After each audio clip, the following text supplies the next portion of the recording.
नमस्कार विद्यार्थ्यांनो, MPSC परीक्षांसाठी टेक्स्टबुक सिलेक्टमध्ये तुमचे स्वागत आहे. तुमच्यासाठी त्वरित उपलब्ध तज्ज्ञ प्राध्यापकांद्वारे आम्ही उच्च प्रतीचे अभ्यास सामग्री उपलब्ध करून देत आहोत. तुम्हाला आवश्यक असलेल्या गोष्टी शिकण्यासाठी अधिक विनामूल्य सामग्रीसाठी तपशील तपासा. गुड इव्हनिंग निखिल, ज्योती, एकव्याच मी सगळ्यांचं आता स्वागत करतो आणि आपल्या क्लासला सुरुवात करतो. 15 जून हा दिवस ग्लोबल विंड डे म्हणून साजरा केला जातो. आपण याची माहिती जी आहे ती मागच्या क्लासमध्ये ऑलरेडी बघितली होती. तर 2007 मध्ये हा पहिल्यांदा साजरा केला होता. याला विंड डे असं म्हटलं जायचं, पण 2009 पासून जे आहे याला रिनेम करण्यात आलं, नाव बदलण्यात आलं global wind day. Wind Europe and global wind energy council या दोघांच्या माध्यमातून हा दिवस जो आहे तो साजरा केला जातो. 17 जूनचा जो दिवस आहे हा world day for desertification and drought prevention. Desertification and drought prevention म्हणजे डेझर्टिफिकेशन म्हणजे काय होतं, वाळवंटीकरण न होऊ देण्यासाठी, वाळवंटीकरण आणि जो पूर्ण इथे ड्रॉट म्हणजे काय होतं, दुष्काळ निवारणासाठी, दुष्काळ निवारणाचा दिवस म्हणून साजरा केला जातो. जगभरामध्ये खूप सारे प्रॉब्लेम जे आहेत ते फेस करावे लागतात. बऱ्याच व्यक्तींना, जगभरातले बरेच लोक जे आहेत ते दुष्काळग्रस्त आहेत. बराच भूभाग जो आहे तो दुष्काळग्रस्त आहे. महाराष्ट्रामध्ये सुद्धा जर आपण बघितलं तर एकूण 20% भूभाग महाराष्ट्राचा हा दुष्काळग्रस्त आहे. मग याबद्दल जनजागृती व्हावी म्हणून जागतिक डेझर्टिफिकेशन अँड ड्रॉट प्रिव्हेन्शन डे जो आहे तो साजरा केला जातो 1994 पासून. थीम काय? Restoration, land and recovery. We build back better with healthy land. मृदा, जमीन जी आहे ते एक महत्वाचा रिसोर्स आहे आणि त्याच्यामध्ये प्रगती व्हावी, त्याच्या माध्यमातून चांगली मृदा तयार व्हावी, यासाठी हा दिवस जो आहे तो ही यावर्षीची थीम होती. जगभरामध्ये जर आपण बघितलं तर बरेचसे वाळवंट आहेत, तर या वाळवंटाचा आवाका जो आहे तो वाढत चाललाय. हा आवाका कमी होणं खूप गरजेचं आहे. त्यासाठी हा दिवस 17 जूनला साजरा केला जातो. 19 जून नॅशनल रीडिंग डे, भारतीय राष्ट्रीय वाचक दिवस किंवा वाचन दिवस म्हणून साजरा केला जातो. ज्याची सुरुवात 1996 पासून करण्यात आली होती. यावर्षी जे आहे त्याचं 26वं वर्ष होतं. By central board of secondary education, CBSE ज्याला आपण म्हणतो ना, या CBSEच्या माध्यमातून हा दिवस साजरा केला जातो. The week after 19 June will be observed as reading week and the entire month till 18 July is a reading month. हा जो पूर्ण महिना आहे हा वाचन मंथ म्हणून जो आहे तो साजरा केला जातो. 20 जून वर्ल्ड रेफ्युजी डे, हे महत्वाचं आहे. याच्याबद्दल अजून डिटेल माहिती जी आहे ती आपण पुढे आपल्याच्यामध्ये घेणार आहोत. Together we hill learn and shine, ही यावर्षीची थीम होती. बघा, लक्षात घ्या, रेफ्युजी डे जो आहे हा खूप महत्वाचा आहे. जागतिक स्तरावरती याला भरपूर असं महत्व आहे. का? कारण जगामध्ये ही जी समस्या आहे, कशाच्या समस्येबद्दल आपण बोलतोय, तर जगामध्ये जी रिफ्युजींची संख्या आहे, ही रिफ्युजींची संख्या वाढत चाललेली आहे. तर त्याबद्दल अवेअरनेस म्हणून हा दिवस जो आहे तो वर्ल्ड रिफ्युजी डे युनायटेड नेशन्सच्या माध्यमातून साजरा केला जातो. जशी रिसेंटची उदाहरणं आपण बघितली, ISISचं जे प्रकरण चालू होतं त्यामुळे सिरियामधनं बरीचशी स्थलांतरं झाली होती. त्यातून बरेचसे रिफ्युजी जे आहे ते युरोपमध्ये गेले होते. म्यानमारमध्ये रोहिंग्या मुस्लिमांचं जे प्रकरण होतं, त्या प्रकरणामुळे खूप सारे लोकांचं जे आहे, खूप सारे लोक जे त्यांनी स्थलांतर केलं होतं. कुठे केलं होतं स्थलांतर? बांगलादेश, भारत, थायलंड या देशांमध्ये केलं होतं. मग यांच्या समस्या ज्या आहेत त्या अतिशय कठीण अशा समस्या आहेत. तर जगभरामध्ये यांना सांत्वन मिळावं, यांच्या समस्या सोडवण्यात याव्या, यासाठी हा दिवस साजरा केला जातो. So these are some important days with their themes. तुमच्या ज्या नोट्स असतील त्या नोट्समध्ये हे सगळं जे आहे ते तुम्ही नोंद करून ठेवा. म्हणजे एक अपेक्षित आहे की सगळं जे आपण करतोय त्याची एक नोंद तुमच्याकडे असणं, नोट्स तुमच्याकडे असणं अपेक्षित आहे. बऱ्याच वेळी नोट्समध्ये प्रत्येक ठिकाणी हे कन्सोलिडेट मिळत नाही, पण तुमचे जे क्लासेस चालू आहे त्याच्यामध्ये एव्हरी वीक, प्रत्येक वीकमध्ये जे आहे ते दिनविशेष आणि थीम आपण कव्हर करतोय. त्यामुळे तुम्ही आतापर्यंत केलं नसेल नोट, तर जुने जे क्लासेस आहेत ते एक वेळा बघा आणि त्या माध्यमातून जे आहे तुम्ही सर्वजणांनी जे आहे त्या तुमच्या नोट्समध्ये नोंद करून ठेवा. काय बेनिफिट होईल याच्यामधनं? तर ज्यावेळी तुम्ही एक्झामला जाताय, तुम्हाला जी रिव्हिजन करायची आहे, या रिव्हिजनमध्ये हे उपयोगी पडेल. एक वेळा या नोट्स तुमच्याकडे महत्वाचे जे जागतिक महत्वाचे दिवस आहे, भारतीय महत्वाचे दिवस आहे, यांच्या ज्या नोट्स तुमच्याकडे असतील तर त्या नेक्स्ट इयरच्या एक्झामसाठी सुद्धा, म्हणजे पूर्व झाल्यानंतर मुख्य परीक्षा येणारच आहे, तर त्यासाठी पूर्ण वर्षभराच्या महत्वाचे जे दिवस आहेत ते एकाच ठिकाणी तुम्हाला जे आहे ते मिळतील. सो परत एकदा स्वागत सूरज, स्नेहा, प्रदीप, स्वागत आहे नेहमीचंद. आणि आपण आपला जो टॉपिक आहे त्याला सुरुवात करूयात. प्रश्न एक तुमच्या समोर आहे. 18 जून 2021 रोजी रिकामी जागा सरकारने वैदिक शिक्षण आणि सरकार मंडळ स्थापन करणार असल्याची घोषणा केली होती. वैदिक शिक्षण आणि संस्कार मंडळ. तर ऑप्शन्स आहेत महाराष्ट्र, गुजरात, राजस्थान आणि कर्नाटक. पोल देतोय, पोलच्या माध्यमातून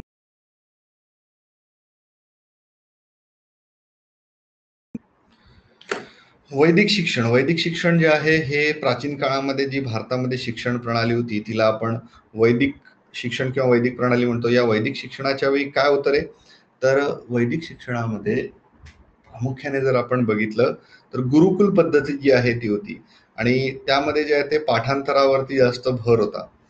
ही शिक्षण जे आहे ते भारतामध्ये चालू होतं आणि नवनवीन गोष्टी ज्या शिकायला हव्यात, नवनवीन गोष्टींवरती ज्या आहे, किंवा आपण जसं बघतो सायंटिफिक, ज्याला आपण म्हणतो सायंटिफिक अप्रोच जो आहे तो या शिक्षणामध्ये नव्हता. म्हणून ज्यावेळी पाश्चात्य शिक्षण प्रणाली आली तर या पाश्चात्य शिक्षण प्रणालीमध्ये खूप सारे बदल जे आहे ते भारताने अंगीकारले. जसं 18व्या शतकामध्ये, 19व्या शतकामध्ये ज्या सामाजिक सुधारणा झाल्या तर त्यातून ज्या आहे भारताने पुढे निघण्याचा प्रयत्न केलाय. पण जुन्या गोष्टी सुद्धा विसरायला नकोत, या दृष्टिकोनातून वैदिक शिक्षण आणि संस्कार मंडळ जे आहे या संदर्भात राजस्थान जे राज्य आहे या राजस्थानने यामध्ये कार्य करणं चालू केलं. त्यामुळे ऑप्शन सी जे आहे ते करेक्ट आन्सर आहे. अशोक सिंह गेहलोत हे राजस्थानचे मुख्यमंत्री आहेत. संस्कृत ग्रंथसंग्रह, शास्त्र, वेदांचं ज्ञान पुनरुज्जीवित करण्यासाठी राजस्थान वैदिक शिक्षण आणि संस्कार मंडळ स्थापन करण्यात असल्याची घोषणा राजस्थान गव्हर्नमेंटने केली. आता हा जो आहे पूर्ण गव्हर्नमेंटचा एक निर्णय होता.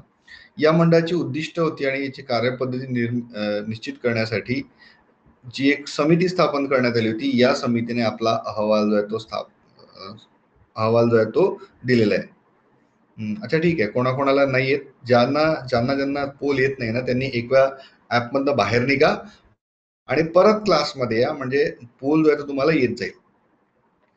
तर या संदर्भात एक समिती जी आहे स्थापन करण्यात आली, म्हणजे हे बोर्डाचं गठन तर करण्यात आलंय. तर यासाठी तिथले शिक्षा राज्यमंत्री आहेत Subhash Garg, technical and Sanskrit education minister आहेत डॉक्टर सुभाष गर्ग, यांनी याबद्दलची माहिती दिलेली आहे. याची स्थापना येत्या 4 ते 5 महिन्यामध्ये करणार आहे आणि 4 ते 5 महिन्यामध्ये जे आहे वैदिक शिक्षा आणि संस्कार बोर्ड जे आहे त्याचं गठन केलं जाणार आहे. त्यासाठी जी समिती होती यांनी आपली रिपोर्ट दिलेली आहे आणि छात्रांना, जे विद्यार्थी आहेत त्यांना वैदिक शिक्षण विज्ञानाच्या माध्यमातून, योगच्या माध्यमातून जे आहे हे शिकवलं जाणार आहे. म्हणजे एक वैदिक शिक्षणामध्ये ऍडव्हान्स टेक्निक सुद्धा ज्या आहेत त्या घेतल्या जाणार आहेत. पुढची बातमी आंध्र प्रदेशमधून. आंध्र प्रदेश मागच्या महिन्यामध्ये सुद्धा बरंच चर्चेमध्ये होतं. YSR रेड्डी जे आहेत, YSR जगनमोहन रेड्डी, YSR रेड्डींचं तर निधन झालंय. YSR जगनमोहन रेड्डी जे आहेत हे तिथले मुख्यमंत्री आहेत आणि एका खूप मोठ्या मतफरकाने जे आहे ते आंध्र प्रदेशमध्ये सत्ता परिवर्तन झालं होतं. तर YSR जगनमोहन रेड्डी जे आहे यांच्या गव्हर्नमेंटने एक निर्णय घेतलाय की येणारा जो खरीप हंगाम आहे या खरीप हंगामामध्ये शेतकऱ्यांना 9 तास मोफत विजेचं सप्लाय जो आहे तो दिला जाणार आहे. खरीप हंगाम शेतकऱ्यांसाठी अतिशय महत्वाचा आहे. आंध्र प्रदेशमध्ये सुद्धा जर आपण बघितलं तर भात पीक जे आहे किंवा तांदळाचं पीक जे आहे ते महत्वाचं आहे. तर या पिकासाठी जे आहे ते पाण्याची गरज भरपूर जास्त प्रमाणामध्ये होते. शेतीची मशागत करण्यासाठी सुद्धा जे आहे विजेची गरज भासते.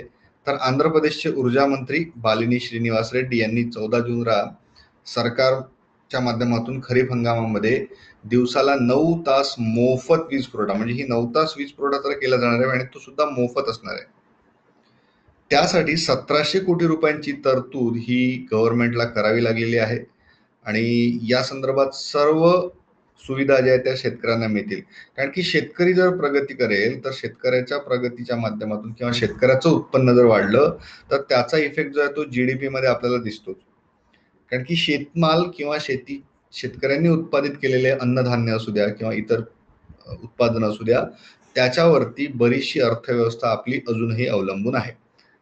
त्यामुळे अशा प्रकारचे जे शेतीसाठी घेतलेले जे निर्णय आहेत ते नेहमीच स्तुत्य असतात. अनंतपूर जिल्ह्यातील शेतकऱ्यांनी दिवस रात्र वीज पुरवठा करण्यासाठी सांगितलं होतं, पण त्या अनुषंगाने जे राज्य जे आहे त्या जिल्ह्यामध्ये वीज पुरवठा करणार आहे, म्हणजे 24 तास सुद्धा जे आहे ते हवंय. पण विजेचं उत्पादन पुरवठा जो आहे तो तेवढा केला जाऊ शकतो की नाही याबद्दल राज्य सरकार जे आहे ते निर्णय घेत असतात. कारण की वीज जो आहे एक पॉवर ग्रीडच्या माध्यमातून सेंट्रल गव्हर्नमेंटच्या अंतर्गत पूर्ण काम चालतं, आणि जे स्टेट ग्रिड्स आहेत, स्टेट डिस्ट्रीब्युशन कंपनी आहे, राज्यांचा विषय आहे, राज्य जे आहे त्याच्यावरती निर्णय जे आहे ते घेत असतात. महाराष्ट्रामध्ये जसं आपण बघितलं तर महाडिस्कॉम जे आहे, ज्याला आपण महाराष्ट्र विद्युत वितरण कंपनी असं म्हणतो, हिच्या माध्यमातून विजेचा पुरवठा केला जातो. शेतकऱ्यांसाठी जी वीज पुरवली जाते ती शेतकऱ्यांना मोफत दिली जाते, म्हणजे सगळ्याच ठिकाणी मोफत आहे असं नाही, पण ज्या ज्या ठिकाणी ही मोफत दिली जाते तर मग वीज वितरण कंपनी किंवा वीज निर्मिती कंपनी जी आहे त्यांना तर खर्च आहेच. मग त्यांचा खर्च कसा भागवायचा यासाठी गव्हर्नमेंट जे आहे या कंपन्यांना सबसिडी देते. लक्षात आलं का? म्हणजे अनुदान जे आहे ते गव्हर्नमेंटच्या माध्यमातून दिलं जातं. गव्हर्नमेंट जे आहे अनुदान टॅक्सचा जो अमाऊंट मिळतो त्याच्यामधनं दिलं देतं, परंतु या डिस्ट्रीब्युशन कंपन्या ज्या आहेत त्या शेतकऱ्यांना मोफतमध्ये विजेचा पुरवठा केला जातो. तर हा एक महत्वाचा निर्णय आपण म्हणू शकतो आंध्र प्रदेश गव्हर्नमेंटने घेतलेला आहे, 9 तास मोफत वीज पुरवठ्यासाठी. स्पुटनिक 5 जे आहे, स्पुटनिक व्ही किंवा स्पुटनिक 5 ज्याला आपण म्हणतो, या स्पुटनिक 5चं डिस्ट्रीब्युशन जे आहे ते चालू झालेलं आहे. दिल्लीतल्या 2 रुग्णालयांमध्ये याचं डिस्ट्रीब्युशन जे आहे ते चालू झालंय. दिल्लीमध्ये इंद्रधनुष्य जे मधुकर इंद्रधनुष्य मुलांचं रुग्णालय आहे, इथून स्पुटनिक व्ही देण्याची सुरुवात जी आहे ती झालेली आहे. म्हणजे आतापर्यंत असं होतं की 2 लसी ज्या आहेत त्या मिळत होत्या, एकतर कोविशिल्ड आणि दुसरी जी आहे ती कोवॅक्सिन. कोविशिल्ड जी आहे ती कोणाची निर्मिती आहे रे? सिरम इन्स्टिट्यूट ऑफ इंडियाची. आणि कोवॅक्सिन जी आहे ती भारत बायोटेकची. भारत बायोटेकला ICMR आणि NIVच्या माध्यमातून मदत करण्यात आली आहे. स्पुटनिक 5 ही रशियामधून आलेली गमालिया इन्स्टिट्यूटनी तयार केलेली आहे स्पुटनिक 5. त्यानंतर मॉडर्ना ही जी अमेरिकेमध्ये सगळ्यात जास्त चालणारी व्हॅक्सिन आहे, हिला सुद्धा जे आहे ते आता भारतामध्ये इमर्जन्सी युसेजसाठी जे आहे ती परवानगी मिळालेली आहे. तर या लसी ज्या आहेत काही इम्पोर्ट केल्या जातील आणि काही ज्या आहेत त्या भारतामध्ये मॅन्युफॅक्चरिंग केल्या जाईल. मॅन्युफॅक्चरिंग कोण करेल? तर ज्या फार्मास्युटिकल कंपनीज आहेत या फार्मास्युटिकल कंपनीज यांचं मॅन्युफॅक्चरिंग करणार आहेत. क्लिअर? सगळ्यांना क्लिअर आहे? तर एक एक स्टेप बाय स्टेप जे आहे ते पुढे चाललंय. मॉडर्नाची लस जी आहे ती अजून उपलब्ध झालेली नाहीये. आता याच्यामध्ये प्रॉब्लेम आता काय येत आहे की सगळ्यांना माहिती आहे कोविड-19च्या लसी ज्या आहेत त्या दिल्या जात आहेत, पण आता एक नवीन variant delta and delta plus जो आहे, हे व्हेरियंट्स जे आहेत ते आलेले आहेत. डेल्टा अँड डेल्टा प्लस जे आहेत हे व्हेरियंट्स आलेले आहेत. तर मग या व्हेरियंट्स वरती या लसी ज्या आहेत किती परिणामकारक आहे हे सुद्धा जे याच्याबद्दल परिणामकारक इफेक्टिव्ह, थोडं मराठी पण सांगतो, परिणामकारक आहेत हे सुद्धा चेक करणं गरजेचं आहे. म्हणजे लसी घेतल्या आहेत पण व्हेरियंट जो आहे तो बदलला आहे. डेल्टा आणि डेल्टा प्लस कशा प्रकारे तयार झाला याबद्दलची माहिती आपण आधीच्या क्लासमध्ये ऑलरेडी घेतलेली आहे. आणि तुम्हाला जर हे वाचायचं असेल याच्याबद्दल डिटेल, मी तुम्हाला पूर्वी पण बोललेलो की हे जे व्हेरियंट्स आहे, डेल्टा काय आहे, डेल्टा प्लस व्हेरियंट्स काय आहेत, तर याच्याबद्दल खूप सुंदर प्रश्नावली जी आहे, म्हणजे सोप्या भाषेमध्ये माहिती जी आहे ती PIB वरती तुम्हाला अवेलेबल मिळेल. प्रेस इन्फॉर्मेशन ब्युरो जे आहे ना, त्याच्यामध्ये टाका थोडं. कोविडच्या रोज न्यूज असतात गव्हर्नमेंटचे जे रिलीजेस असतात, पण त्यामध्ये खूप छान लेख जो आहे तो आलेला की नेमकं काय काय आहे हे सगळं त्या लेखामध्ये समजावून सांगितलेलं आहे. बघू शकता, चेक करा PIB वरती. आजची न्यूज नाहीये, एक 4-5 दिवसापूर्वी जी आहे याबद्दलची न्यूज जी आहे ती येऊन गेलेली आहे. भारताच्या जागतिक व्यापार संघटना मिशनमध्ये संचालक म्हणून सरकारने कोणाची नियुक्ती केली आहे? वर्ल्ड ट्रेड ऑर्गनायझेशन मध्ये गव्हर्नमेंटचे रिप्रेझेंटेटिव्ह म्हणून किंवा गव्हर्नमेंटचे डायरेक्टर म्हणून जे आहे, जागतिक व्यापार संघटना मिशन जे आहे त्यामध्ये संचालक म्हणून कोणाला नियुक्त केलेलं आहे? आशिष चांदोरकर, राजीव शुक्ल, राकेश मुखर्जी की प्रकाश जावडेकर यांना?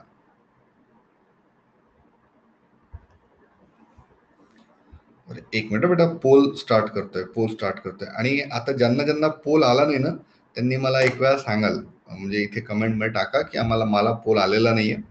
ज्यांना ज्यांना पोल येत नाही अशा लोकांनी ऍप मधनं एक वेळा बाहेर निघा आणि परत जे आहे ते मग ऍप मध्ये, मग पोल दिसणं चालू होईल. 90% मध्ये जो आहे तो अशा प्रकारे सॉल्व्ह होतो हा प्रॉब्लेम. तर जेवढ्या लोकांनी थंब दिलाय, जेवढे लोक अवेलेबल आहेत, सगळ्यांनी जे आहे एक वेळा हा जो आहे पोल मध्ये सहभागी व्हा.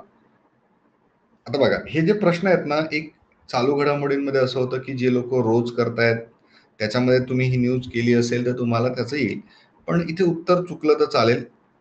माहिती असेल तर फारच छान गोष्ट आहे. काही पूर्वानुमान जे आहे ते लावून सुद्धा जे तुम्ही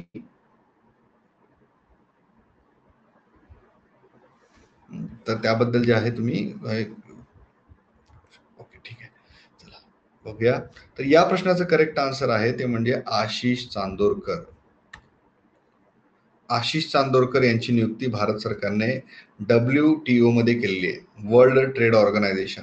1990 मध्ये हा प्रस्ताव आला होता आणि 1995 मध्ये जे आहे ते भारताने याच्यावरती साईन जे केली होती आणि भारत WTO चा सदस्य बनला होता. जागतिक व्यापार संघटना जे आहे त्याला म्हटलं जातं. तर 16 जून 2021 रोजी आशिष चांदोरकर यांची जागतिक व्यापार संघटनेमध्ये भारताच्या कायमस्वरूपी मिशनमध्ये समुपदेशक म्हणून त्यांची नियुक्ती करण्यात आलेली आहे. नियुक्ती किती वर्षासाठी असेल तर 3 वर्षासाठी असेल. त्या मिशनमध्ये प्रथमच एक खासगी व्यक्तीची नेमणूक जी आहे ती करण्यात आलेली आहे. चांदोरकर हे बेंगळुरू स्थित policy think tank Mahi foundation and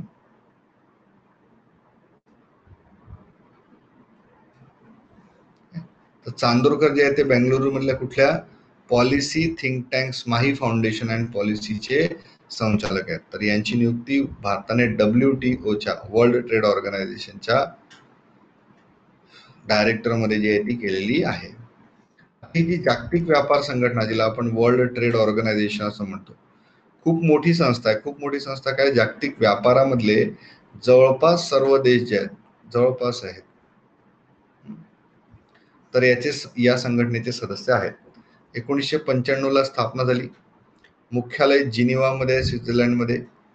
164 सदस्यांची बहुपक्षीय संस्था आहे आणि ही कशाशी संबंधित आहे, वर्ल्ड ट्रेडशी.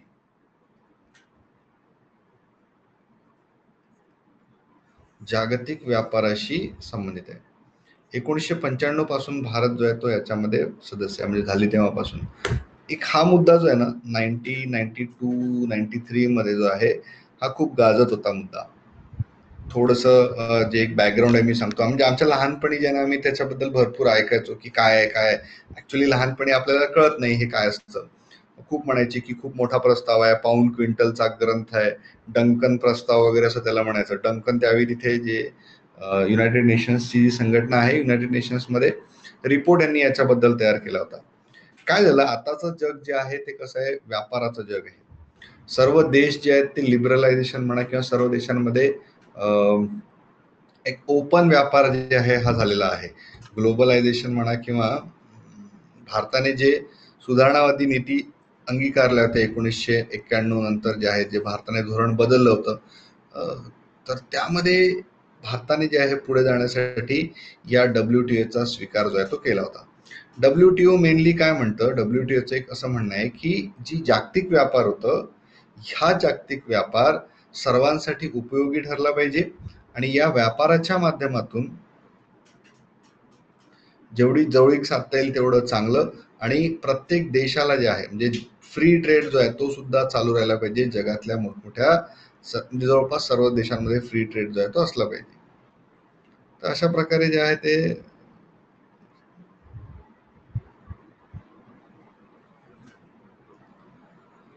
ठीक आहे, लक्षात आलं. 164 सदस्य जे आहेत ते वर्ल्ड ट्रेड ऑर्गनायझेशनचे आहे.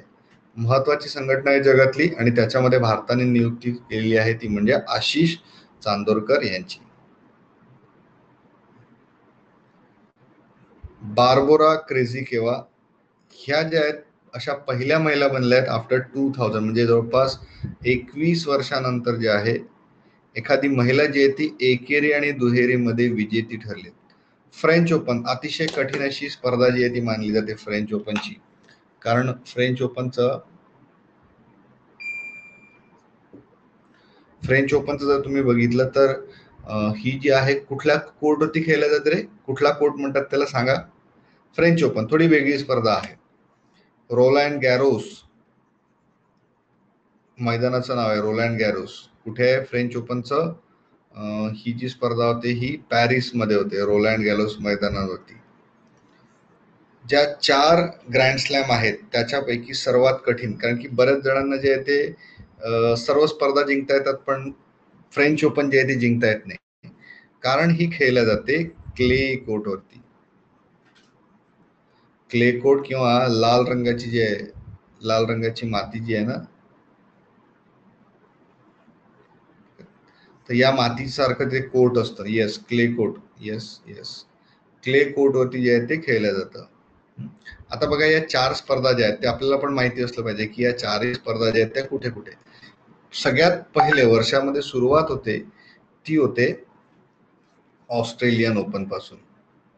आता या 4 स्पर्धांचं नाव मी का घेतोय, कारण की या 4 असं म्हटलं जातं. ऑस्ट्रेलियन ओपन मोस्टली जे आहे ते मेलबर्न येथे होते. ही होते टर्फ वरती किंवा सिंथेटिक कोर्ट वरती होते. त्यानंतर होते दुसरी म्हणजे फ्रेंच ओपन, आणि मग होते विम्बल्डन आणि मग फ्रेंच ओपन, असं जे यांचं ऑर्डर चालतं. आणि सगळ्यात शेवटी जी होते ती म्हणजे अमेरिकन ओपन. फ्रेंच जी आहे ती क्ले कोर्ट वरती, विम्बल्डन जी आहे ती ग्रास कोर्ट वरती, आणि अमेरिकन जी आहे ही कुठे होते? सिंथेटिक कोर्ट वरती जी आहे ती खेळल्या जाते. ही अमेरिकेमध्ये विम्बल्डन, युनायटेड किंगडम किंवा ब्रिटनमध्ये फ्रेंच ओपन.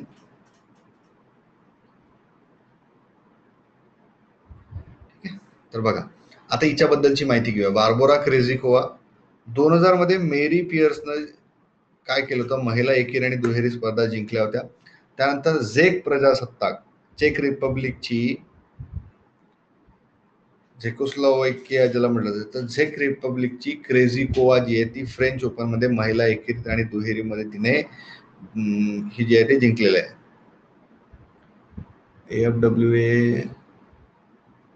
AFWS. एक वेळा फक्त ज्यांना थोडं हे कन्फर्म करून घ्या, फ्रेंच पहिलं होतं की विम्बल्डन पहिलं होतं? थोडंसं मी जरा याच्यामध्ये झालो कन्फ्यूज. फ्रेंच आणि ओपन जे आहे याचा ऑर्डर जो आहे तो चेक करावा लागेल तुम्हाला. पण पावसाळ्यामध्ये होतात, जून आणि जुलैमध्ये ज्या त्या स्पर्धा होतात दोन्ही. आता सध्या जी आहे ती विम्बल्डन चालू आहे ना, फ्रेंच झाली आणि आता विम्बल्डन चालू आहे. ठीक आहे, चला बघा. तर महिने जे आहे काय केलं, अवघ्या एका दिवसापूर्वी जे आहे ते महिला एकेरीचं विजेतेपद पटकावलं होतं. त्यानंतर दुहेरीमध्ये सुद्धा जे आहे त्यांनी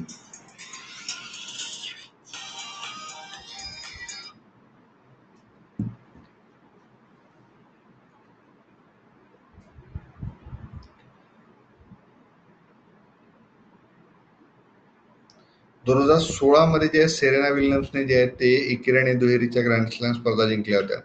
क्रेझिकोवा जी आहे त्याच्यानंतरची पहिली महिला, म्हणजे 5 वर्षानंतर जे अशा प्रकारची स्पर्धा ही क्रेझिकोवाला जिंकता आलेली आहे, महिला एकेरी आणि दुहेरी.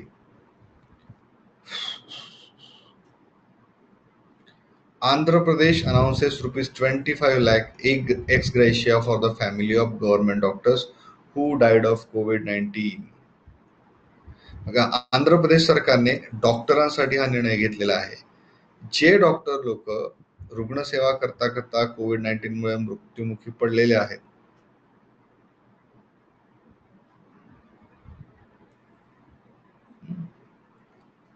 तर ही जी आहे एक महत्वाची योजना आपण म्हणू शकतो. डॉक्टर लोक जे आहेत ते भरपूर अफेक्ट झाले.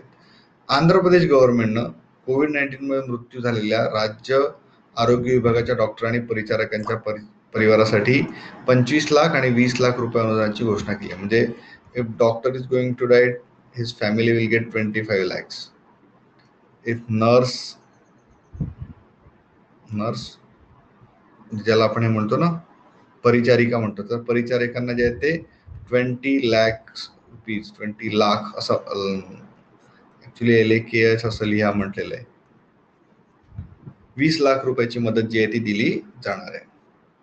तर इतर जे कर्मचारी असतील त्यांच्या कुटुंबाला 10 लाख रुपयांची मदत जी आहे ती केली जाऊ शकते. म्हणजे बाकी कर्मचाऱ्यांना 10 लाख, नर्सला 20 लाख आणि डॉक्टरांना 25 लाख. कशासाठी?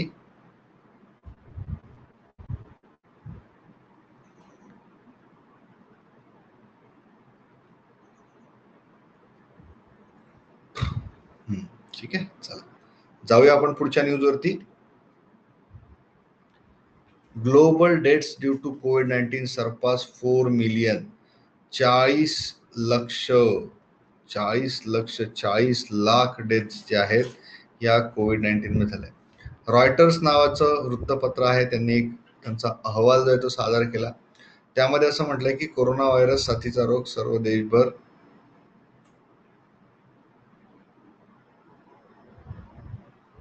ठीक आहे, चला बघा. तर याच्यामध्ये काय ठरलेलं आहे, 40 लक्ष लोक जे आहे हे COVID-19 मुळे मृत्युमुखी पडले. 2 दशलक्ष मृत्यू नोंदवण्यास 1 वर्षाचा कालावधी लागला आणि पुढील 2 दशलक्ष फक्त 166 दिवसात जे आहे ते नोंदवण्यात आले. काय झालं की हा रेट जो आहे तो खूप कमी झाला. पहिले 365 डेज होते, त्याच्यामध्ये 20 लाख किंवा 2 मिलियन्स झाले होते आणि आफ्टर 365 डेज जे आहे ते 2 लक्ष होण्याकरता केवळ 166 दिवसामध्ये जे आहे ते नोंदवण्यात आलं. म्हणजे बघा, ट्रिमेंडस रेट इन्क्रीज आहे. अमेरिका, ब्राझील, मेक्सिको, रशिया आणि भारत यांनी जे COVID-19 मृत्यूपैकी जवळपास 50% मृत्यू जे आहे ते दर्शवले जातात.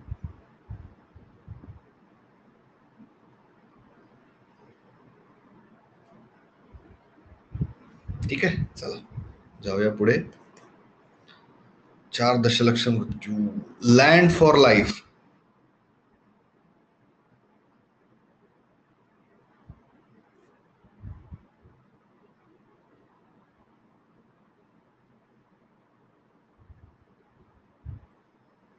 लँड फॉर लाईफ पुरस्कार पर्यावरणीय संस्था फॅमिलियल फॉरेस्ट्रीने जिंकलाय. तर ही जी स्पर्धा आहे, ही जी संस्था आहे ही कुठल्या राज्यामध्ये स्थित आहे? प्रश्न व्यवस्थित एक वेळा समजून घ्या की लँड फॉर लाईफ पुरस्कार हा एक पर्यावरणीय संस्था जी आहे, फॅमिलियल फॉरेस्ट्री,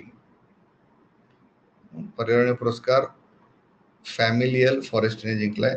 तर ही संस्था जी आहे ती कुठल्या राज्यामध्ये स्थित आहे? महाराष्ट्र, राजस्थान, तेलंगणा की यापैकी नाही?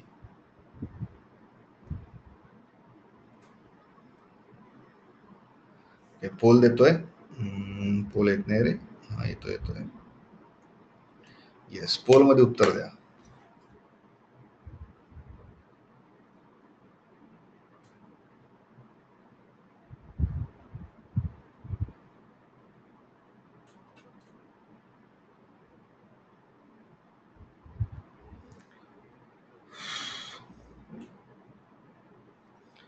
चला ठीक आहे, पोल झालेला आहे. पोल सगळ्यांपर्यंत आलाय.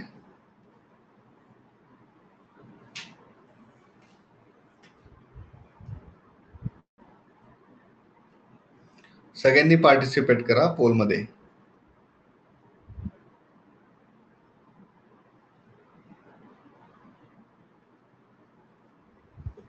ठीक आहे, चला पोल आलेला आहे तुमच्या समोर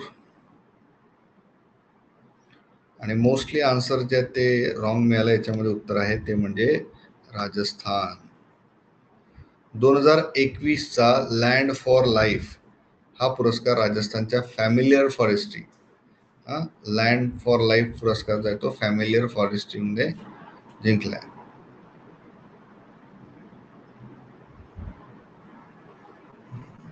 ठीक आहे, 17 जून 2021 रोजी जाहीर झाला होता. एक अद्वितीय संकल्पना आहे जी कुटुंबाला एका झाडाशी जोडते आणि या कुटुंबाचा हरित सदस्य म्हणून वाढवलं जातं. वाळवंटीकरणाशी लढण्यास युएनचा करार आहे, UNCCD, याबद्दल सुद्धा जे आहे ते आपण माहिती आधीच्या क्लासेसमध्ये घेतलेली आहे. दर 2 वर्षांनी लँड फॉर लाईफ पुरस्कार वितरित करतात. म्हणजे बघा, पुरस्कार जो आहे तो लँड फॉर लाईफ दर 2 वर्षानंतर.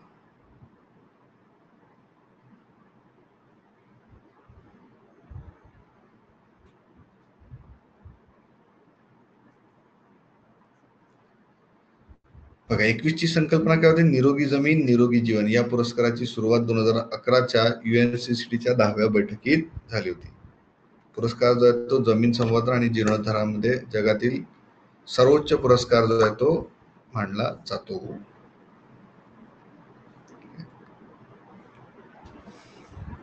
Kenneth Kaunda, Zambia's first president passes away. Zambia जो आहे तो एक आफ्रिकन देश आहे. आफ्रिकन देश आहे बघा. त्याच्या आजूबाजूला Angola, Democratic Republic of the Congo, Tanzania, Malawi. बघा, हा देश आहे Zambia. Zimbabwe, Mozambique, Malawi, Republic of काँगो, टांझानिया, नामिबिया, झिम्बाब्वे, एवढ्या सगळ्या देशांनी जो आहे तो व्यापलेला आहे. तर त्याचे पहिले राष्ट्राध्यक्ष जे होते केनेथ कौंदा यांचं निधन झालंय वयाच्या 97व्या वर्षी.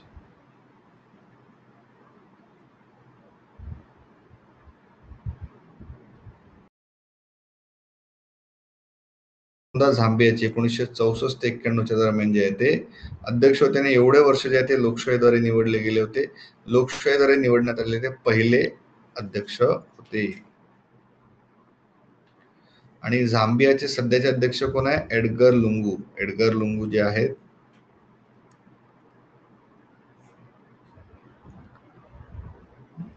झांबिया.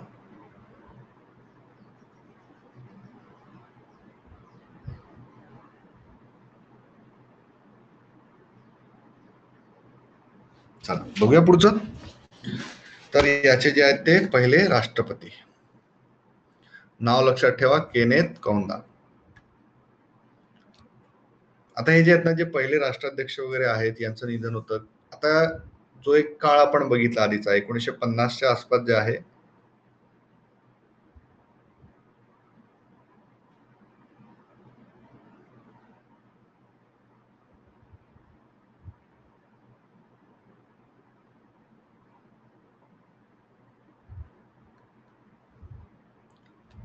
जागतिक स्पर्धात्मक निर्देशांक, वर्ल्ड कॉम्पिटिटिव्हनेस इंडेक्स, वर्ल्ड कॉम्पिटिटिव्हनेस इंडेक्स हा जाहीर करण्यात आला. आणि याच्यामध्ये परत जे आहे ते स्वित्झर्लंड टॉपला आहे. बघा, स्वित्झर्लंड जे आहे ते टॉपला पोहोचलेलं आहे. स्वीडन जे आहे ते दुसऱ्या क्रमांकावरती आणि डेन्मार्क जो आहे तो तिसऱ्या क्रमांकावरती. या 2021च्या निर्देशांकामध्ये स्वित्झर्लंडचं पहिलं स्थान, स्वीडन दुसऱ्या क्रमांकावर, भारत जे आहे ते 43व्या स्थानावरती आहे. आता भारत जो आहे तो 43rd रँकला आहे. तर मागच्या वर्षी कुठल्या रँकला होता? ऑन द सेम 43rd रँकला जो आहे तो आहे. आता हा जो 2021च्या स्पर्धात्मकतेच्या क्रमवारीमध्ये आर्थिक कामगिरीसाठी म्हणजे जसं डिजिटलायझेशन आहे, नाविन्यता आहे, सामाजिक एकत्रीकरण आणि कल्याणकारी सभा ज्या आहेत त्या महत्वपूर्ण आहेत. तर हे सगळं जे याच्यामध्ये घेतलं. आता हा जो आपण बघितला तर बघा, स्वित्झर्लंड जो आहे तो पहिले 3rd रँक वरती होता. मागच्या वर्षी जर बघितला तो 3rd रँक होता, 2021 मध्ये फर्स्ट झाला. स्वीडन जो आहे तो 6व्या वरती दुसऱ्या क्रमांकावरती आला. डेन्मार्क जो आहे तो तिसऱ्या क्रमांकावरती होता, दुसऱ्या क्रमांकावरती होता, तिसऱ्या क्रमांकावरती आला. थोडं माझा प्रोफाईल पण वर करतो.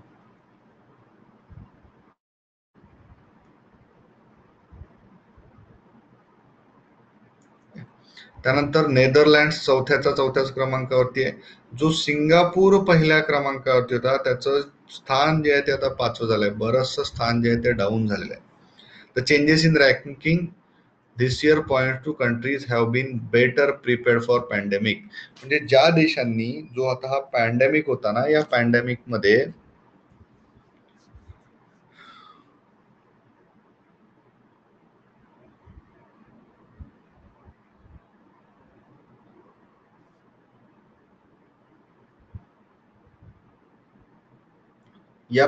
मध्ये जे देश चांगल्या प्रकारे तयार होते त्यांना जो आहे तो चांगला रँक मिळालाय.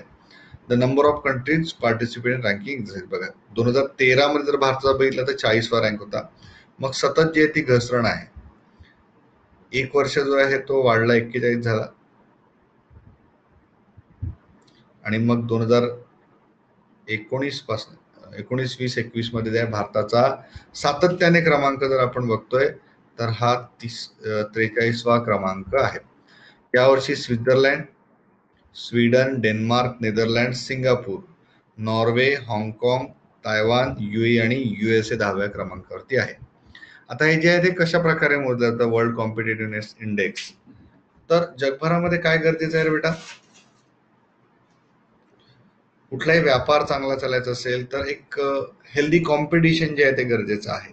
त्यामुळे हा कॉम्पिटिटिव्हनेस इंडेक्स तयार करण्यात आला, ज्याच्यामध्ये इकॉनॉमिक परफॉर्मन्स कसं आहे, गव्हर्नमेंटची इफिशियन्सी कशी आहे, बिझनेस इफिशियन्सी कशी आहे आणि इन्फ्रास्ट्रक्चर कसं आहे.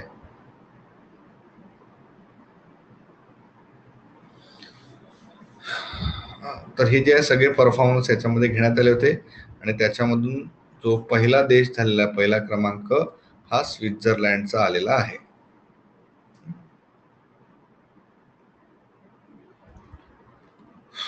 बघा, आता स्वीडन बद्दल आपण चर्चा करत होतो, स्वित्झर्लंड बद्दल. स्वीडिशचे पंतप्रधान स्टीफन लोफवेन हे अविश्वास मत जे आहे ते हरले. आता इथे सुद्धा जे आहे ते संसदेमध्ये काय होतं, संसदेमध्ये विश्वास मत जे आहे ते घेतलं जातं. कुठलं आहे? स्वीडनचा आहे. स्वीडन म्हणजे कुठे आला देश? हा बघा, स्वीडन जो आहे तो नॉर्वे, फिनलँड या देशांजवळती असलेला हा देश आहे स्वीडनचा. युरोपियन कंट्री आहे आणि स्वीडनमध्ये जे आहे 21 जानेवारी 2021 ला स्टीफन लोफमेन यांची संसदेत अविश्वास मत गमावल्यानंतर त्यांची हकालपट्टी करण्यात आली. बहुतेक सदस्यांनी त्यांच्या जाण्याला पाठिंबा दिला.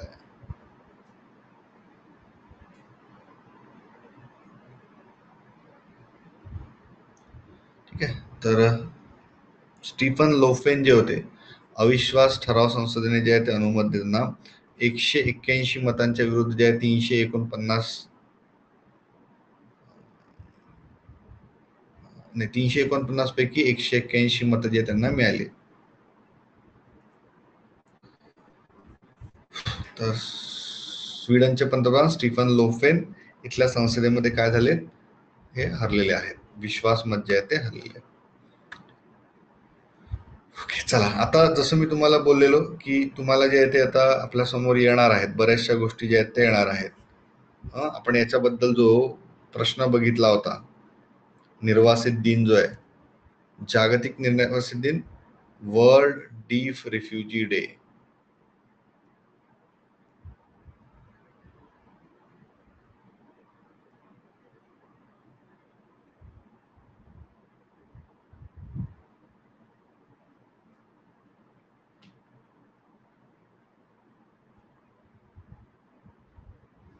बघा, निर्वासितांची संख्या जी आहे ती चिंतनीय बाब आहे प्रत्येकासाठी. म्हणजे स्थलांतर जे आहे, जसं मानवी भूगोलामध्ये आपण अभ्यास करतो, मानवी भूगोलामध्ये राज्यसेवाचे जे आपले अभ्यासक मित्रमैत्रिणी आहेत त्यांच्यासाठी आपण भूगोल जो आहे तो भूगोलामध्ये पॉप्युलेशन जॉग्राफी जो आहे तो पाठ करतोय, डिटेलमध्ये कव्हर करतोय. महाराष्ट्राची, भारताची जनगणना, त्याच्यामध्ये कालच्या क्लासमध्ये आपण बघितलं होतं की स्थलांतर जे आहे हे एक प्रमुख कारण आहे लोकसंख्या बदलाचं.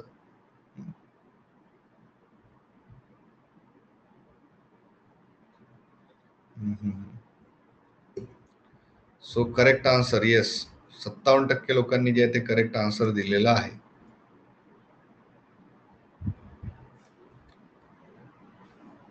20 जून जो दिवस आहे, या 20 जूनला जो आहे तो जगभरातील निर्वासितांच्या धैर्य आणि लढावृत्तीचा आदर करण्यासाठी दरवर्षी 20 जून रोजी जो आहे हा दिवस साजरा केला जातो.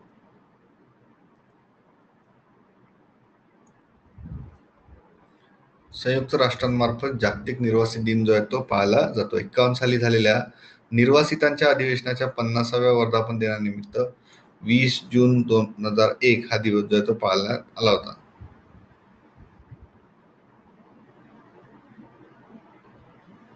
संयुक्त राष्ट्र आमसभेने डिसेंबर 2000 मध्ये अधिकृतपणे 20 जून हा दिवस जो आहे तो जागतिक निर्वासित दिवस म्हणून जो आहे तो घोषित केला. 2021 ची संकल्पना together we hill learn and shine. Together we hill learn and shine.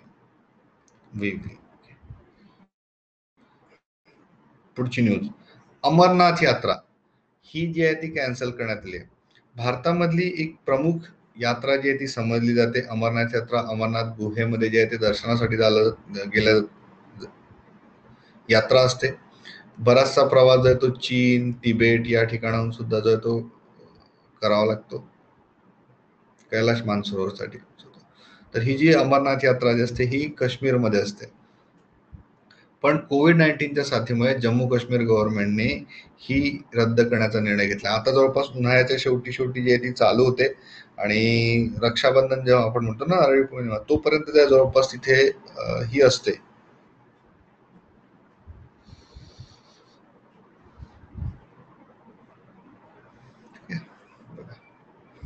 तर ही जी आहे यावर्षी कॅन्सल करण्यात आली. या अमरनाथ यात्रेला जाण्यासाठी जे आहे ते रजिस्ट्रेशन जे आहे ते करावं लागतं. विदाउट रजिस्ट्रेशन जाऊ शकत नाही. सर्व पारंपरिक धार्मिक विधी मागील प्रथेप्रमाणे पवित्र गुहेत मंदिरात केल्या जातील, पण ही यात्रा जी आहे ती होणार नाही. माव्या सुदान हे यांचं नाव आहे बरं. माव्या सुदान जी आहे ही जम्मू काश्मीर मधल्या राजौरी जिल्ह्यातली पहिल्या पायलट आहेत. 19 जून 2021 रोजी दुंडीगल हैदराबाद इथे एअरफोर्स अकॅडमीमध्ये आयोजित करण्यात आली होती आणि तिथे जे air chief marshal Rakesh Kumar Singh Bhadauria, air chief marshal हे जे पद आहे यांना काय म्हणतात, एअर चीफ मार्शल म्हणजे वायू सेना प्रमुख.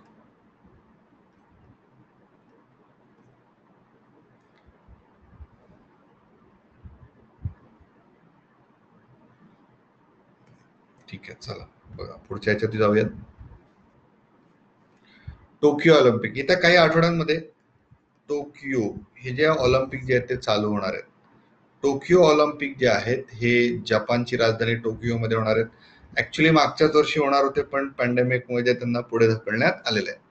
तर 21 जून 2021 रोजी ऑलिम्पिक आयोजन समितीने असं म्हटलंय की प्रेक्षकांची मर्यादा सर्वच ठिकाणी जास्तीत जास्त 10,000 लोकांपर्यंत केली जाणार आहे. तर हे जे ऍक्च्युअली इथे जे आहेत लोक प्रेझेंट राहणार आहे, जेवढी कॅपॅसिटी होती तेवढे लोक न राहता केवळ 50% तिथे लोक उपलब्ध राहू शकतील. तर जपानमध्ये म्हणा किंवा सगळीकडे म्हणा सार्वजनिक कार्यक्रमावरती गव्हर्नमेंटने बंदी घातलेली आहे. पण ऑलिम्पिक खेळ सुरू होण्याच्या एक आठवड्यापूर्वी पॅरालिम्पिक क्रीडा संदर्भात 16 जुलैपर्यंत निर्णय घेण्याची शक्यता वर्तवण्यात आली की पॅरालिम्पिक घ्यायची की नाही. आणि कॉम्पिटिशन स्पर्धेचे वेळापत्रक यथावकाश जाहीर करण्यात येईल असं सुद्धा या जपानच्या ऑलिम्पिक कमिटीने सांगितलेलं आहे.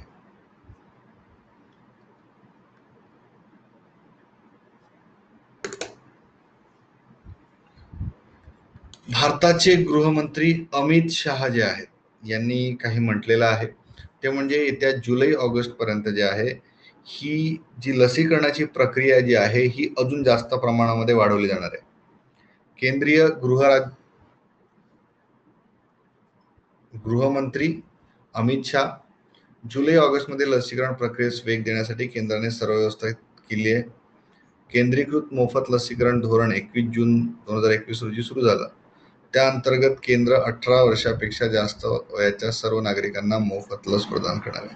हा निर्णय तर ऑलरेडी घेतलेलाच आहे.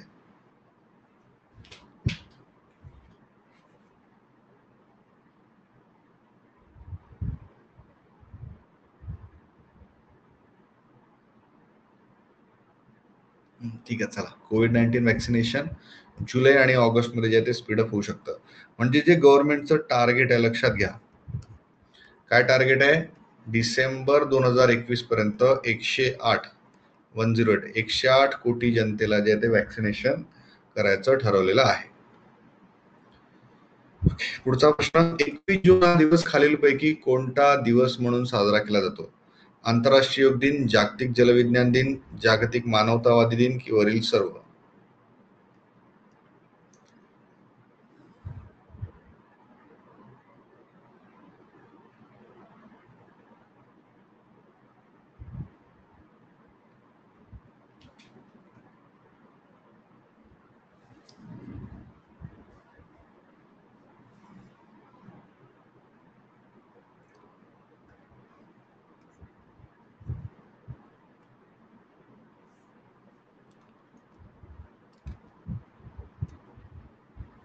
चला, 21 जून हा दिवस. Poll poll poll, yes, poll चालू आहे तुमच्या समोर.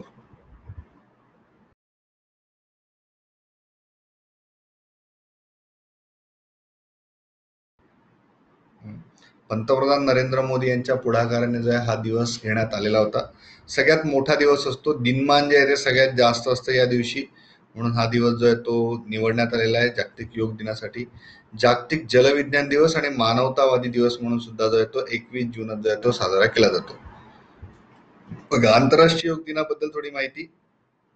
योगा फॉर वेलबिंग या वर्षीची थीम जी होती ती म्हणजे योगा फॉर वेलबिंग.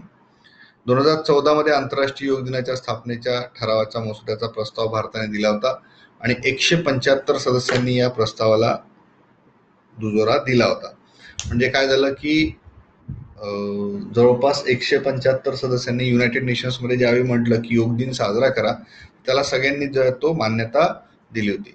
सार्वत्रिक सहमती ओळखून 11 डिसेंबर 2014 संयुक्त राष्ट्र संघाने 21 जूनला आंतरराष्ट्रीय योग दिवस.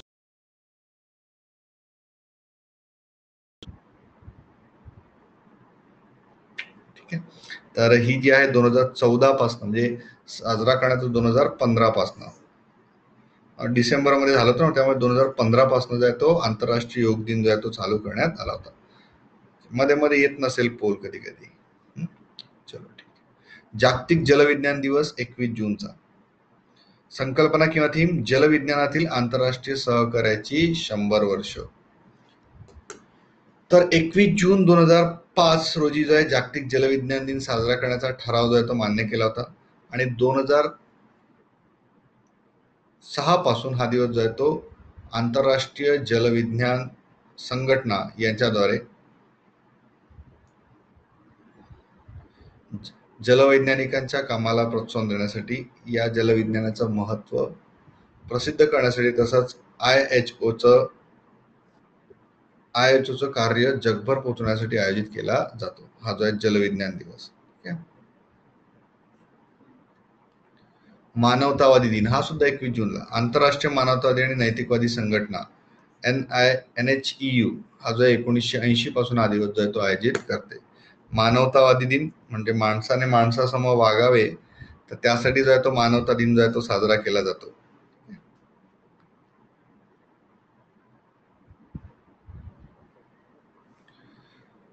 केंद्र सरकारने centre cites financial constraints cannot pay ₹4 lakhs ex gratia amount to the family of COVID-19 vaccines. तर हे जे असे प्रकरण जे आहे ते बरेच झालेले आहेत. 24 तासामध्ये जे आहे ते त्यांना मदत मिळाली पाहिजे असं सांगितलं जातं, परंतु COVID-19चा जो प्रादुर्भाव वाढत चाललेला आहे अजूनही, त्यामुळे त्याच्यामध्ये जे आहे ज्यांना मृत्यू झाला तर प्रत्येकाला जे आहे ते पैसे देणं गव्हर्नमेंटला शक्य होणार नाही असं त्यांनी म्हटलेलं आहे.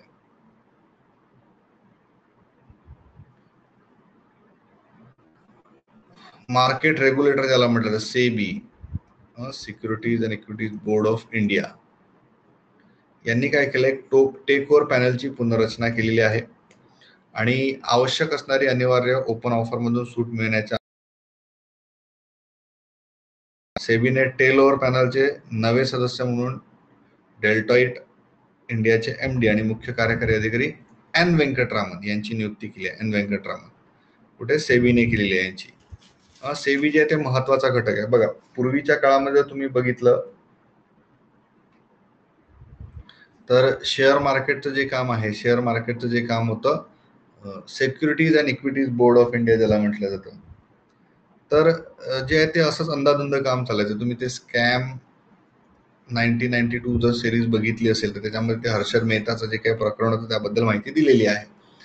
मग अशा प्रकारे जे इन्व्हेस्टर्स आहेत, काय होतं बरेच वेळा लोकांना धोका देऊन जे ते पैसे वगैरे गडप केले जातात आणि शेअर मार्केट असं म्हणून जे त्याच्यामध्ये लोकांना खूप साऱ्या गोष्टी ज्या आहेत त्या कराव्या लागतात. तर मार्केट रेग्युलेशनचं काम जे आहे, म्हणजे जे नियमावली जाहीर करायचं काम आहे, या नियमावलीच्या अंतर्गत संपूर्ण काम व्हावं यासाठी सेबी कार्यरत आहे. त्यामुळे सेबी जी आहे ती एक अतिशय महत्वाची संघटना आहे.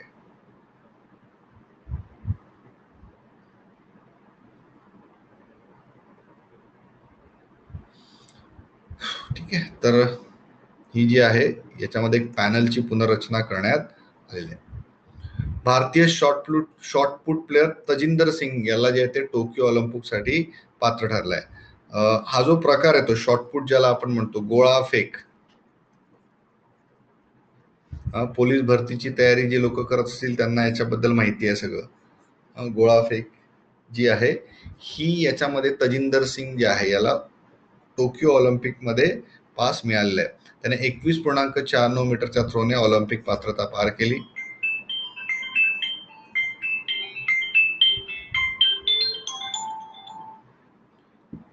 त्याने 21.28 मीटरचा आणखी एक थ्रो टाकल्यानंतर 20.92 इतका स्वतःचा राष्ट्रीय विक्रम मोडला. त्याचा जो नॅशनल रेकॉर्ड होता हा नॅशनल रेकॉर्ड त्याने मोडलेला आहे. वर्ल्ड रेकॉर्ड नाही मोडलेला.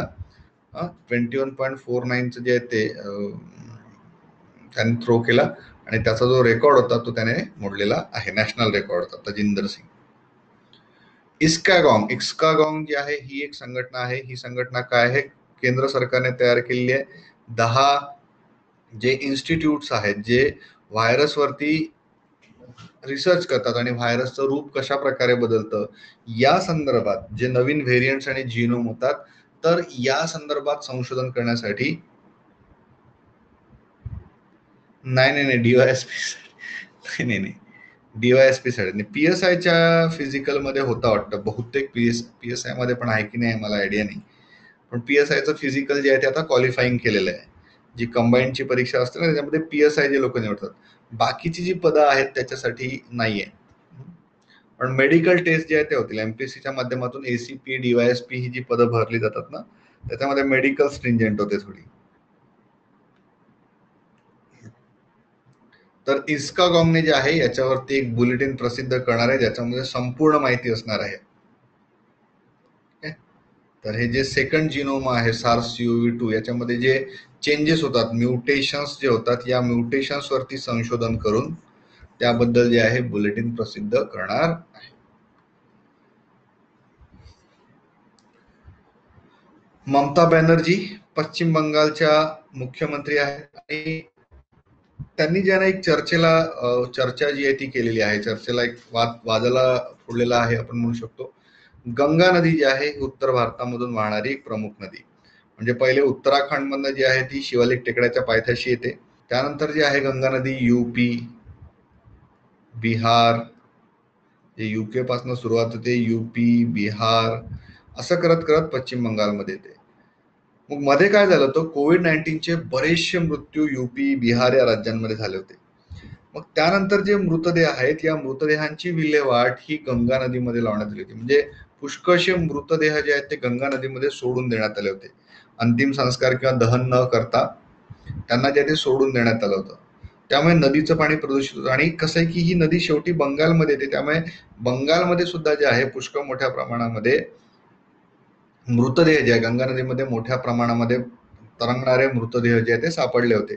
तर त्याचा ते जे मृतदेह आहेत या मृतदेहांपासून संसर्ग जो आहे तो पश्चिम बंगालमध्ये जास्त प्रमाणामध्ये पसरण्याची शक्यता जी आहे ती ममता बॅनर्जींनी व्यक्त केली आहे. त्यामुळे अशा प्रकारचं केंद्र शासनाने याबद्दल इंटरव्हेन्शन करून नदीत मृतदेहांची विल्हेवाट जी करण्याचे निर्देश दिले होते, हे निर्देश मागे घेण्याचा निर्णय जो आहे तो घेण्यात आला होता.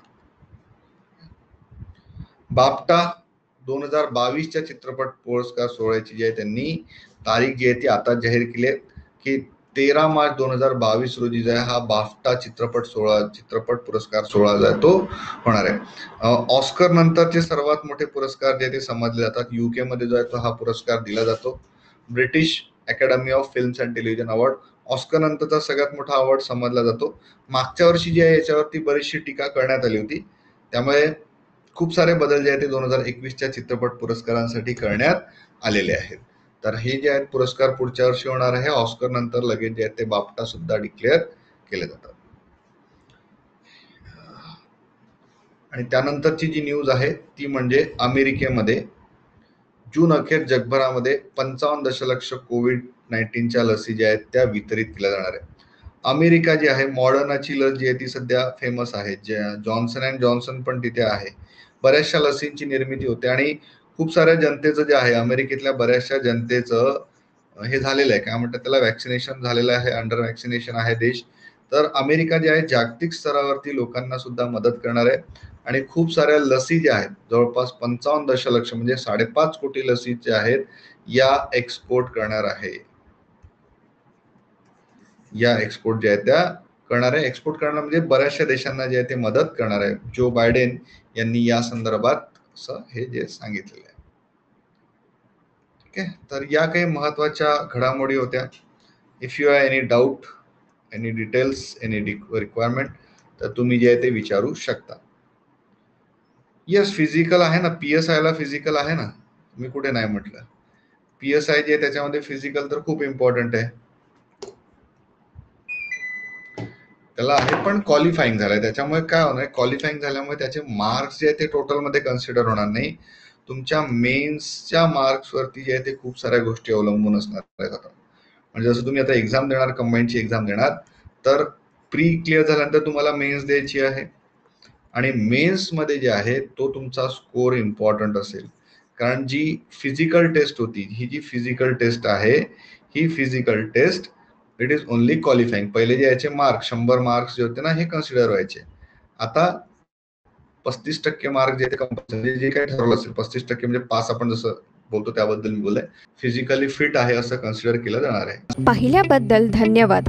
आम्हाला आशा आहे की हा व्हिडिओ तुमच्या तयारीसाठी उपयुक्त ठरला असेल. अधिक विनामूल्य सामग्री आणि सराव प्रश्न इच्छिता? तपशील तपासा. कोणत्याही चौकशीसाठी कृपया टोल फ्री नंबरवर कॉल करा.